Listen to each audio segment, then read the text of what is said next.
Welcome to Worship Leader Hangout, where we talk about many aspects of leading worship and leading a worship team. I'm here with Jaron. He's the worship pastor here at 3Trees Church at the Russell Springs location.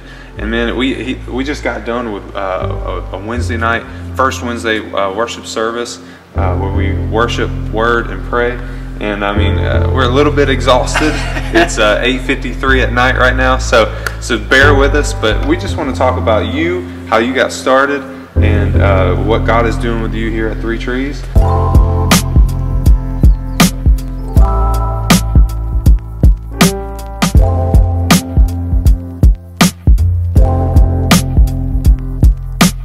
What's up, man? Bro, I'm good, man. I'm honored to be here, and man, just it's awesome. I'm sorry, I am exhausted. That's okay. Just a little bit. We had a praise break and almost got praise broke. That's right. That's right. Yeah, man. So how did you get started in worship?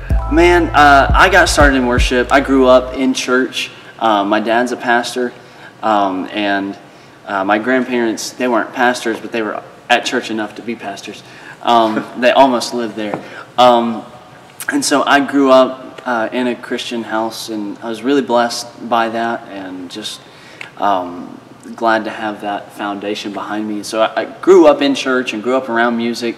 My dad was one of those guys who liked contemporary music kind of when no one else did. Yeah. And so I got to be exposed to that from a young age, and just being around music, and he's a great musician, and I just got to start to learn to play in church, like a lot of people start to learn in church. And, but man, probably around middle school was when music and church stopped being just music and church, and I realized that, man, there's just something incredible that happens in worship, and I just fell in love with worship and just being in the presence of the Lord. I really fell in love with the presence of the Lord. And man, it just became a driving factor and passion in my life. And at first, it was just playing on worship teams. I was a drummer, and thank God there were some small churches that tolerated my bad drumming, but let me drum. And first, man, I remember just learning to worship on the kit, and just those moments like when you're playing and you're playing the song, but those moments like when you're just really into it and you're playing and there's like tears coming down your face and just worshiping. Absolutely. And as a kid, just learning that. And I was a part of one church, and my dad was part of a denomination, so they move you around a little bit. And we moved from one church to another church, and that church didn't have a worship team for the youth like I had been a part of at a previous church. And I was just like, man, we need some worship. So I was like, man, somebody's got to do this. So I kind of somehow ended up doing that, and absolutely, it was probably pretty bad at first, but man, I loved it. And I wish we had a copy of that first worship service. Yeah, maybe we shouldn't ever. No, yeah, maybe not. But man, there's a lot of passion, and thank God somebody said maybe that kid's got potential for something. That's awesome. And man, just kind of step by step from there. That's great. Just kept leading. Went to college for music. I was actually planning on going to Lee. I know you're a Lee grad. That's right. And I was planning on going to Lee probably the summer before I was supposed to be going, probably a month or so before I was supposed to be going. We were talking about this earlier, and you graduated in 05? Yeah, 05. So I did too, and we would have been there basically at the same time in the same classes. So. Yeah, possible roomies. Yeah, you never know. Never know. But that summer before I was supposed to go, man, I already had my plans made, and I just found myself kind of in a prayer time with the Lord, and just asking the Lord for His direction. And it was really kind of one of those, God, I want your stamp of approval on my direction for my life type kind of things. And man, I really felt like the Lord just kind of shook me and said, why are you leaving when I've never told you to leave? That's right. And so I decided not to go to Lee, and I was going to go there to study worship and worship leading and that type kind of thing. And attended a small college in the town I was at in Fayetteville, North Carolina, and started leading worship more at the church I was at, and eventually became the head worship guy there, and just began to grow there. And, it was just kind of a step-by-step thing from there. So what got you started here at 3Trees? Man, I've known the church here for quite some time. Even before it was called 3Trees, it was called Higher Praise. Yeah. And our senior Pastor Eric said that today. Yeah, so that's cool. Our senior pastor, Pastor Eric, or lead pastor, however you want to say it. I think we all battle with that. Yes. Whether you're senior, lead. Who knows? I don't know. We'll say lead because he doesn't look senior. The head honcho himself. Yeah. I met him about 10 years ago through acquaintance that both of us had. His name was Alva Wilson. Okay. Kind of a spiritual father to both of us, and just really mentored us a lot. And yeah. we connected at an event that Alva was doing. And I heard him preach, and he heard me do a little bit of worship, and we connected after the service, and we just really kind of hit it off. We just had some chemistry, and we're like, man, one day we're going to do ministry together. You just like feel it, you know. Man, that opportunity came about a year ago, came on staff, and man, it is just, it's been awesome. I wouldn't be anywhere else in the world. This is great. This is home. That's great. Yeah. So what, I know you've been here about a year, right? Mm-hmm. So what has been that, like, how do you come to a brand new church, or how do you come as a brand new worship leader to a church that's already been established, that has, you know, almost what you see today? Yeah. And I mean, is there a level of anxiety or fear, or maybe like a nervousness, or did you come in completely just at peace, ready to go? And then what was it like establishing that trust? Gotcha. And within the first year? Emotionally, it was all of the above, you know. Yeah. I think, first of all, there's a lot of excitement. I was really just stoked to be able to be here. Yeah. You know that it's right. And there's a peace there. But at the same time, there is a lot of nervousness of you know, how's this going to go? And man, are they going to like me? Are they not going to like me? You know, what's going to happen with it? And man, God just really put his hand of favor and grace on it. And but there's all those emotions. If you're not feeling those emotions, man, something's not right. Yeah. You're not supposed to be there, probably. That's right, yeah. And I think, you know, sometimes we might want to let those emotions like make us doubt whether we heard God or something. You know, like we've already committed and we're in, and like now I'm feeling nervous, and what do I do? What do about this? What do I do about that? And man, the emotions are normal, and the Bible says the peace of God passes all understanding. Mm-hmm. And so yeah, those emotions are there, but there's a peace that comes too. And but man, it was great. Coming on though, I mean, you're coming in to an established church, and there's a lot of trust that does have to be built. And honestly, for about 6 months, I didn't change a thing. Yeah. Okay. I didn't introduce. I mean, I may have introduced 1 or 2 songs. I mean, in 6 months as a worship leader, not introducing like songs. That's big. That's kind of unheard of. We may have done like 1 or 2 songs in that time, but it was a lot of just building trust, letting the guys know that, you know, I was interested in their lives. Yeah, you know, I think that relationship factor. Yeah, I mean, you got to have a relationship. Yeah. I had a pastor, first church I was ever a staff member at. He told me this, and it stuck with me. He always said, relationship is the bridge to discipleship. And man, if you don't build the bridge of relationship, and if you don't keep that bridge intact, you're never going to get over into discipleship. Man, and bridges have to be maintained too. Yeah. That's a whole nother podcast, episode, video, whatever. Yeah, you can go on that for another hour. You could. But man, but it was just a lot of just connecting with guys, doing coffee, or we are in a more rural area, so coffee here is McDonald's. Or maybe it's, hey man, let's go get some Mexican food together. Yeah, or right.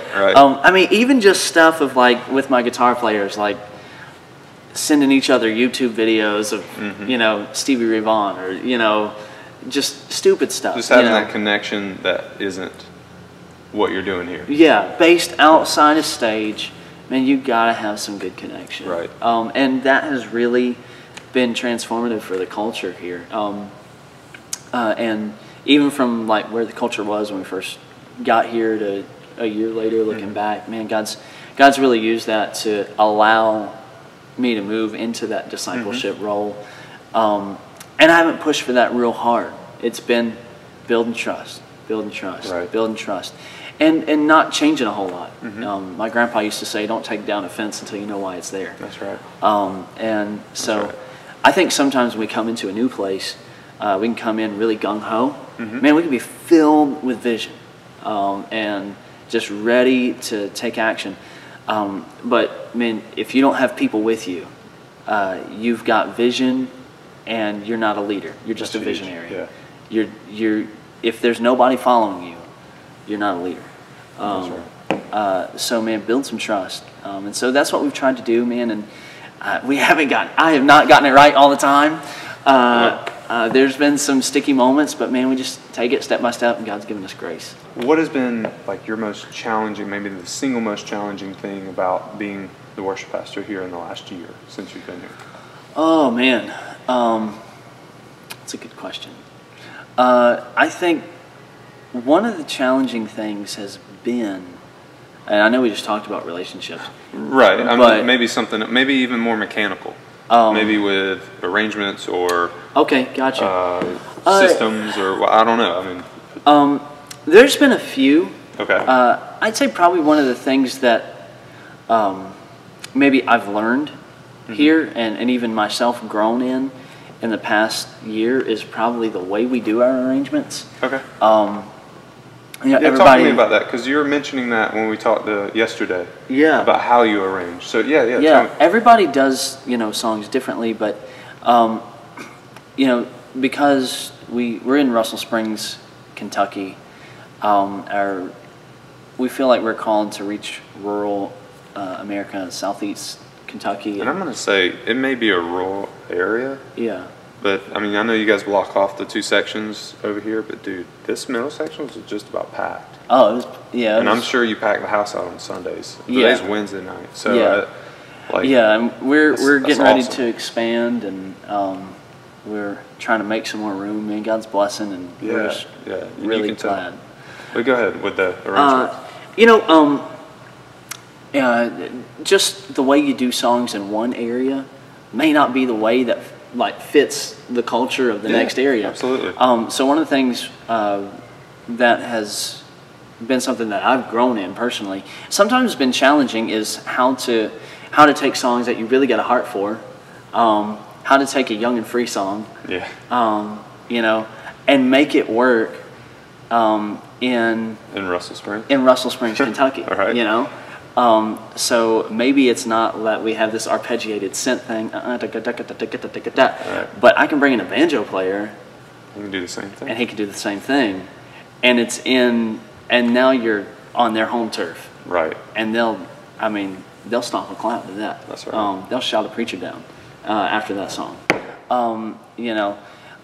So, man, it's just kind of been a thing of doing that. And honestly, we do it differently between our two campuses. Yeah, and I noticed that. And we were at the first campus earlier tonight, came over here, totally different set. Yeah. And that's awesome. Yeah, we actually, we don't do the same sets every Sunday.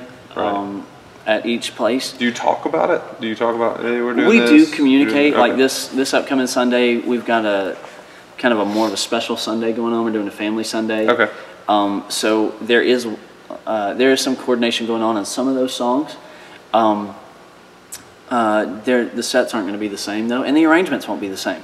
There are certain sounds that this community likes, and the community in Campbellsville has different sounds that they like. The community in Campbellsville is like more of a college town, and then here, this is a working man's town, and you can come in with some mud on your boots, and we're just ready to get down. That's right. That's right. And we'll take me to church, turn on the organ, and let's go. So even the way that we do the songs in between, there's intentionality in how we do that, of just trying to shape it. So that's been something that I've had to learn myself. Right. I'm just like, man, I've got arrangements of songs that I love to do. Yeah. Man. That you've had to shift. Yeah. Yeah. With some electronic piano, with some electronic keys and some 808 kick behind it, and just be like, let's just have a moment but it may not exactly fit these people right here. And if you learn anything from Jesus, you see, even when he shared the parables that he shared, he shaped it to the audience that he had. Right. Yeah, you know, he did. And so we just try to shape it to just engage the people that we have. So Absolutely. it's been a growing thing, but it's been really big for us. So right now, August 2017, what is maybe your favorite, but yet what is like the heart song of this campus, Russell Springs 3Trees Church? Man, maybe one or two songs. One or two songs. Okay. This is an older one, but we kind of pulled it out. They hadn't done it before. Oh, Praise the Name. We did it tonight. Yeah, great song. Man, it's an anthem. We introduced it about a month ago, and it's huge. Now, if I ever do Chain Breaker, they'll go crazy. Although everybody out there who's like, no, CCM radio stuff. Hold on. Yeah, I know how you feel there, but you know, hey man, it's helping some people engage. That's right. And probably another one for us, like on a Chainbreaker's kind of medium tempo, I guess Glorious Day. That's another one that they really dig and get into. Man, there's quite a few, but God's really blessed us with some people who they come ready to worship. I guess one more. I know you said one or two, but Head to the Heart by United Pursuit. They dig it. That's awesome. So, yeah, man, we just kind of have fun with it and just go. Just go. So, yeah. That's great. Well, I just wanted to thank you so much for letting us do this here. We've had a lot of technical issues with cameras and SD cards and all kinds of stuff. So, but I really appreciate you guys letting us do this and absolutely having Worship Leader Hangout here, as well as what you're doing for the pastors and why I was here in the first place. So it's just incredible what you're doing. So, but we're going to end it out right here. If you want to subscribe, be sure to click this little disc, this little ball right here, the logo. Right. I'll probably put it right there. Then there's some other videos for you to check out. But thank you guys so much for watching this video. Again, if you have any questions, maybe you have a question for Jaron and what he does here, you can check him out, 3treeschurch.com. And is there anything else you have? Man, anywhere else they can contact you guys? Yeah, if you can 3treeschurch.com or 3trees.com. You can also hit me up and I can give you the info. Jaron.Burkhardt@3trees.com. Okay. Man, we are in a rural area, kind of a different demographic, but man, God's really blessed us here, and if there's anything we can do to help any other churches in kind of rural areas trying to do some relevant things, man, we'd love to be a resource. That's awesome. Well, again, thank you so much, bro. That's awesome. It's so good to be here, and we will see you guys next time. Have a great day.